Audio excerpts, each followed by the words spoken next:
apakah semua orang sudah ditetapkan takdirnya oleh Allah Subhanahu wa taala dan apakah orang kafir itu sudah takdir Allah? Pertama begini, antum pahami dulu apa itu takdir. Takdir itu pilihan hidup. Pilihan. Yang pilihan kita itu kemudian ditetapkan oleh Allah Subhanahu wa taala. Jadi Anda bisa terbuka ingin mengambil atau tidak, itu pilihan Anda. Karena itu manusia diberikan kemampuan untuk memilih. Ya. Misal, baik dan buruk. Allah ciptakan ini baik, ini buruk.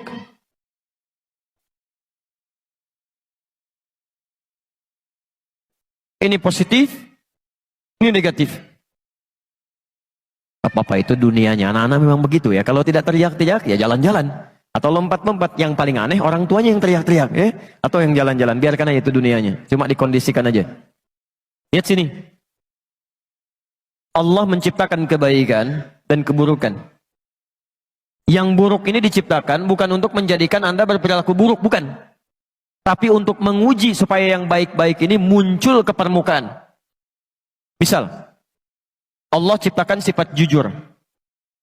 Saat yang bersamaan dibuat lawannya dusta, bohong. Allah ciptakan sabar, dibuat lawannya marah. Allah ciptakan tawadhu, rendah hati, dibuat lawannya sombong. Allah menciptakan sombong ini bukan menjadikan seseorang untuk jadi sombong, bukan. Tapi untuk menguji supaya sifat tawadhunya muncul. Sebab kalau nggak diciptakan sombong, nggak akan kelihatan tawadhu. Kalau nggak dibuat marah, nggak akan kelihatan sabar. Jadi ini dibuat untuk melatih supaya sifat ini muncul. Ini konsepnya ada di Quran surah ke-91 ayat 7 sampai dengan 10. Jadi kalau Anda menemukan sifat marah di orang lain, itu tandanya Allah titipkan marah itu supaya melatih kesabaran pada Anda supaya muncul. Halo? Contoh. Bapak pulang dari kantor. Ibu menerima di rumah. Begitu suaminya pulang misalnya, Allah titipkan sifat marah pada suami. Saat suami marah itu bukan ingin menjadikan suami pemarah, bukan. Tapi untuk menguji sifat sabar dalam istri supaya muncul ke permukaan. Jadi begitu menemukan sifat yang negatif, seharusnya lawannya ini yang cepat dimunculkan. Maka akan indah kehidupan rumah tangga. Begitu suami datang marah, berarti saya harus sabar. Selesai. Jadi berbahagialah kalau ibu mendapatkan suami pemarah. Artinya Allah ingin meningkatkan kesabaran pada ibu. Misal, antum pulang ke rumah, menemukan istri cemberut. Cemberut. Apa lawan cemberut? Senyum. Langsung cari lawannya. Jadi begitu pulang ke rumah, istri cemberut. Antum senyum. Assalamualaikum. Kayaknya kenal. Siapa ya? Nih, Masya Allah. Selesai masalah. Ini istri cemberut, antum marah, gak akan nyambung. Kamu kenapa? Emang kenapa? Gak akan nyambung. Gak akan nyambung. Ini poinnya. Jadi itu keduanya pilihan. Ya, saya pernah ceritakan di Bali itu Masya Allah. Dia ada satu keluarga soleh yang luar biasa, tinggalnya di Karawang, punya anak 3. Itu sudah punya kebiasaan yang baik. Tapi satu kali, suami pulang dari kantor, lebih awal, ya biasa disambut istrinya, masakan biasanya sudah jadi, ini belum jadi, masih masak di dapur. Maka disambutlah suaminya, dicium tangannya, karena suami lelah, capek dan lapar, maka minta pada istrinya supaya dibuatkan dulu makanan pembuka. Mie lah ya, semacam itu. Istrinya mempersilahkan duduk di ruang makan, tunggu Pak, dimasak dulu katanya. Begitu sedang masak, karena saking sibuknya lupa. Ini nyata. Garam yang 1 sendok tertuangkan ke mie yang tadi mau dihidangkan. Jadi yang mau masuk ke sayur pindah ke mie. Itu dalam suasana yang sedang sibuk lupa. Diaduk. Masya Allah, dengan bangganya istrinya menyampaikan pada suaminya hidangan mie yang sudah dinanti itu. Disampaikan, silakan Pak. Ya, ditunggu dulu. Mudah-mudahan nanti cepat selesai masakannya. Tayyib. Antum pulang dari kantor, capek luar biasa, lelah dan lapar, disuguhi mie dengan garam 1 sendok. Bagaimana respon pertama yang akan Anda katakan? Masya Allah. Lihat-lihat kalimatnya. Ini keluarga sudah paham dengan konsep ini. Apa lawan garam, apa rasanya? Asin. Apa lawan asin? Maka keluarlah kata-kata yang manis itu. Ma, ini sayang. Anak 3 manggil sayang, Masya Allah di dapur. Datanglah istrinya. Belum selesai bu. Kalimat keduanya lebih manis lagi.